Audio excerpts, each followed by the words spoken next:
وَلَا تَنْكِحُوا مَا نَكَحَ آبَاؤُكُمْ مِنَ النِّسَاءِ، جن سے تمہارے باپ نکاح کر چکے ہوں ایسی عورتوں کے ساتھ تم نکاح نہیں کر سکتے۔ اب وہ آپ کو سمجھ آ گئی جو میں نے شروع میں بتایا تھا کہ اس زمانے میں جب کوئی مرد مرتا تھا تو اس کی بیویاں بھی ورثے میں تقسیم ہوتی تھی۔ نعوذ باللہ، بڑا بیٹا قابض ہو گیا، ایک کسی نے رکھ لی، ایک کسی نے رکھ لی، چلو ان کا زیادہ تو رسپیکٹ والی اپنی ماں ہی ہوگی نا، باقی عورتوں کو تو وہ اسی طرح ہی دیکھ رہے ہوں گے۔ حالانکہ وہ اب اگلی آیات کے اندر آ جائے گی، محرمات ابدیہ اللہ تعالیٰ ذکر کر دے گا کہ یہ وہ رشتے ہیں جو ہمیشہ کے لیے اللہ تعالیٰ نے حرام کر دیے ہیں۔ تو اللہ تعالیٰ ہمارا ہے وَلَا تَنْكِحُوا مَا نَكَحَ آبَاؤُكُمْ مِنَ النِّسَاءِ إِلَّا مَا قَدْ سَلَف، ہاں جو پہلے ہو چکا وہ معاملہ الگ تھا۔ اب اس کا یہ مطلب نہیں کہ جو پہلے ہو چکا ہے تو وہ بیویاں اپنے عقد میں رکھو، نہیں، ان کو فوراً چھوڑ دو۔ ہاں جو یعنی ہوا تھا نا وہ گناہ معاف ہو جائے گا اگر تم اس سے توبہ کر لو گے۔ تو پھر جیسے ہی اسلام کا حکم آیا تو جن کے پاس تھیں تو انہوں نے ان کو چھوڑ دیا۔ اِنَّهُ كَانَ فَاحِشَةً وَمَقْتًا، بے شک یہ فعل جو ہے بہت بڑی فحاشی ہے اور بڑی نفرت والا ایک فعل ہے۔ وَسَاءَ سَبِيلًا، اور ایک بہت ہی برا راستہ ہے۔ میں اکثر اپنی ویڈیوز میں یہ بات کہہ چکا ہوں کہ مجھے اسلام کی جو سب سے زیادہ پسندیدہ چیز ہے نا وہ دو ہیں۔ نمبر ایک توحید۔ توحید میں جب آپ ایک اللہ کے ساتھ جڑتے ہیں نا تو سر دنیا کی ہر طاقت سے، ہر خوف سے، ہر دہشت سے آپ آزاد ہو جاتے ہیں، ایک اللہ کے ہو جاتے ہیں۔ اس کے اندر جو ٹیسٹ ہے دنیا کی کسی دولت میں وہ ٹیسٹ نہیں جو ایک توحید میں ٹیسٹ اللہ نے رکھا ہے۔ یہ چیز دیکھیں لوگوں نے اپنی جانیں دی ہیں، لیکن یہ ٹیسٹ اس کے لیے جو اللہ کو مان لے اور اللہ کی مان لے، ورنہ توحید سے زیادہ کڑوی چیز کوئی نہیں ہے۔ توحید کڑوی تھی تو نبی صلی اللہ علیہ وآلہ وسلم کو 40 سال تک صادق اور امین کہنے والے لوگوں نے مکے سے نکال دیا تھا۔ اور بخاری مسلم دونوں میں حدیث ہے، جب آپ علیہ السلام پہ پہلی وحی نازل ہوئی تو بڑی لمبی حدیث ہے، اس کے اینڈ پہ آتا ہے کہ حضرت خدیجہ جو ہیں وہ اپنے کزن کے پاس لے گئیں، ورقہ ابن نوفل کے پاس، جو عیسائی تھے اور نابینا تھے، اور ان کو کہا کہ یہ اپنے بھتیجے کو دیکھیں، ان کے ساتھ یہ ایکسپیرینس ہوا ہے۔ جب نبی علیہ السلام نے اپنا ایکسپیرینس بیان کیا تو اس نے کہا یہ تو وہی ہے جو حضرت موسیٰ علیہ السلام کے پاس آئی تھی، ان قریب اللہ تعالیٰ آپ کو مبعوث کرے گا پیغمبر بنا کے۔ چونکہ وہ عیسائی کتابوں کے عالم تھے، اور میں نے پہلے بھی کئی دفعہ عرض کیا کہ جب بھی کوئی نیا پیغمبر آتا ہے نا اس سے پہلے جو گزرا ہوا پیغمبر ہے نا وہ اس کے بارے میں پیش گوئی کر کے جاتا ہے، اور پہلے ہی بتا کے جاتا ہے کہ اس کے بعد میرے بعد یہ پیغمبر آئے گا۔ جس طرح کہ سورہ الصف میں آیا کہ میں تمہیں بشارت دیتا ہوں اس پیغمبر کی، حضرت عیسیٰ علیہ السلام نے کہا جو میرے بعد ہوں گے ان کا نام احمد ہوگا صلی اللہ علیہ وآلہ وسلم۔ تو ہر پیغمبر پہ یہ واجب ہوتا ہے کہ آنے والے پیغمبر کے بارے میں اس نے پیش گوئی کر کے جانی ہے۔ تو عیسائیوں کو یہ بات پتہ تھی کہ پیغمبر آخر الزمان آنا ہے صلی اللہ علیہ وآلہ وسلم۔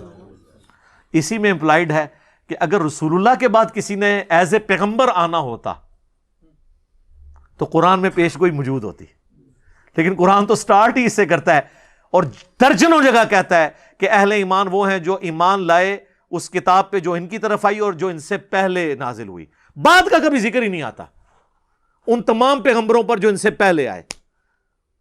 اور ختم نبوت کے عقیدے کو اللہ تعالیٰ نے قرآن میں بیان کیا، حدیثوں پہ نہیں چھوڑا۔ ما کان محمد ابا احد من رجالکم ولکن رسول اللہ وخاتم النبیین، سورۃ الاحزاب آیت نمبر 40۔ نبی علیہ السلام نبوت کی مہر ہیں، اور مہر ڈاکومنٹ کے اینڈ پہ لگتی ہے، جس کے بعد ڈاکومنٹ میں کوئی چیز ایڈ نہیں ہو سکتی۔ آپ نبوت کی مہر ہیں قرآن کے تحت، اور احادیث میں خاتم کا لفظ بھی ہے، یعنی نبوت آپ پہ ختم بھی ہوگی، تکمیل بھی ہوگی۔ یہ دونوں معنی اپنی جگہ درست ہیں۔ یہ قادیانیوں نے جو دھوکہ دیا ہوا ہے، اور وہ مہر کا مطلب یہ نکالتے ہیں کہ نعوذ باللہ اس کا مطلب ہے کہ حضور کے بعد جتنے پیغمبر آئیں گے وہ حضور علیہ السلام کی مہر لگنے سے آئیں گے۔ یہ مطلب تو کبھی نہیں، نہ اللہ تعالیٰ نے مطلب وہ آیت ہی اس کی حفاظت کر رہی ہے کہ باپ نہیں ہے مردوں میں سے کسی کے، مگر وہ تو اللہ کے رسول ہیں۔ کیوں اس بات کا ذکر اس کے اندر کیوں آیا کہ مردوں میں سے کسی کے باپ نہیں ہے؟ اس میں خبر تھی کہ حضور کا کوئی بیٹا بھی مرد نہیں بنے گا۔ اٹ مینز کہ حضور کے بعد کوئی پیغمبر نہیں ہوگا. کیوں؟ اگلے انبیاء کو اللہ نے شان دی تھی. اگر حضرت ابراہیم کا بیٹا پیغمبر تھا اسحاق اور اسماعیل علیہ السلام, تو کیا رسول اللہ کا یہ پروٹوکول نہیں تھا کہ آپ کا بیٹا بھی پیغمبر بنتا؟ تو دو ہی راستے تھے, یا تو حضور کے بعد نبوت جاری رکھی جاتی, دوسرا یہ کہ آپ کا کوئی بیٹا مرد بنتا ہی نہ, بچپن میں ہی فوت ہو جاتے. اور یہ جو معنی ہے وہ اس کے اندر پوشیدہ ہے. اس کو سپورٹیو حدیث ہے صحیح بخاری کی. حضرت عبداللہ ابن ابی اوفا کہتے ہیں کہ میں نے نبی علیہ السلام کا بیٹا ابراہیم دیکھا ہوا ہے, وہ بچپن میں ہی فوت ہو گیا تھا. اور پھر وہ ساتھ کہتے ہیں چونکہ رسول اللہ آخری پیغمبر ہیں, آپ کی ختم نبوت کی وجہ سے وہ بچپن میں فوت ہو گیا, اگر وہ زندہ رہتا تو وہ پیغمبر بنتا. اور قادیانی اس آدھی حدیث کو یوز کر کے دھوکہ دیتے ہیں کہ نبوت جاری ہے. دیکھیں عبداللہ ابن ابی اوفا کہہ رہے ہیں کہ اگر رسول اللہ کا بیٹا ابراہیم زندہ ہوتا تو وہ بھی پیغمبر بنتا. اس کا مطلب پیغمبر کا سلسلہ جاری ہے. اور بھائی وہ تو یہی تو بتانا چاہ رہے ہیں کہ وہ بیٹا اس لیے جوان نہیں ہوا کہ ختم نبوت ہو چکی ہے. وہ یہ نہیں بتانا چاہ رہے کہ وہ زندہ رہتا تو نبوت جاری رہتی.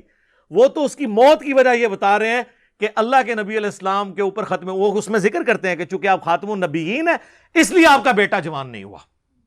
اب آپ کو یہ آیت سمجھ آئے گی, ما کان محمد ابا احد من رجالکم, مردوں میں سے کسی کے باپ نہیں ہے. کیونکہ آپ علیہ السلام کا ایک منہ بولا بیٹا تھا زید ابن حارثہ, اس کو لوگ زید بن محمد کہتے تھے. تو اللہ تعالیٰ نے نفی کی اور کہا کہ نہیں, زید کو تو چھوڑ دو, آپ کسی بھی مرد کے باپ نہیں بنیں گے.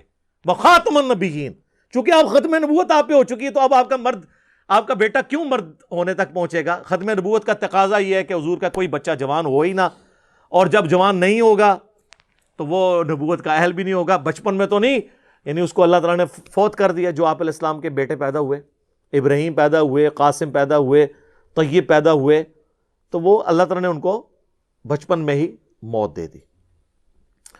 تو یہاں پر بھی آپ دیکھیں اللہ تعالیٰ نے یعنی معاملات کو کس طریقے سے کھول کھول کر آئلی زندگی کے حوالے سے بیان کیا ہے تاکہ کوئی مس یوز نہ ان معاملات کو کر سکے. کہ مستقبل کے اندر اگر کوئی معاملہ ہے تو اس میں تم نے بچ جانا ہے, جو پہلے معاملات ہو چکے تو یہ بے حیائی کے راستے تھے, ان کو چھوڑ دو. تو میں بتا رہا تھا کہ مجھے اسلام کی جو دو چیزیں پسند ہیں ان میں پہلی چیز کیا؟ توحید, اور دوسری چیز ہے سیکس ڈسپلن.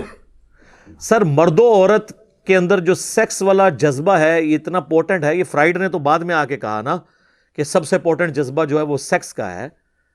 اسلام تو بہت پہلے کہہ رہا ہے سورہ آل عمران کے اندر, زُيِّنَ لِلنَّاسِ حُبُّ الشَّهَوَاتِ مِنَ النِّسَاءِ, مزین کر دیا گیا ہے انسان کے لیے دنیا کی چیزوں میں سے نمبر 1 عورتیں, اور باقی پھر باقی چیزیں بھی گنوائی گئی. میرا یوٹیوب پہ کلپ بھی ہے, عورت فتنہ نمبر 1 کیوں ہے. یہ اتنا امپورٹنٹ جذبہ تھا, اور آج میڈیا کے دور میں تو آپ کو اندازہ ہو گیا کتنی بڑی مصیبت ہے. یہ آج کل جو کچھ ویڈیو سامنے آ رہی ہیں,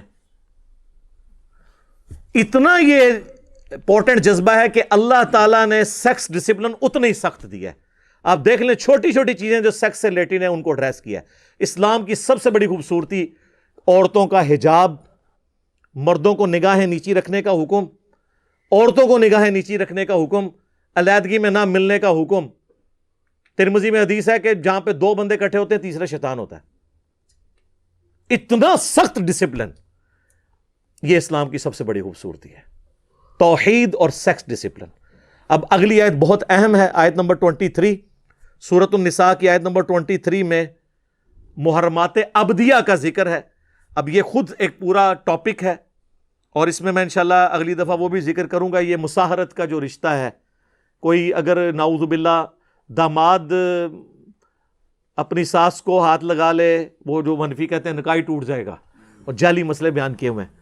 اس پہ آلریڈی ایسے میری ویڈیو ریکارڈ ہے, 2 بہنوں سے اکٹھا نکاح کرنا, اس میں نے ان آیات کو کور کیا تھا. اگلی دفعہ میں انشاءاللہ اس پہ ڈیٹیل سے بولوں گا.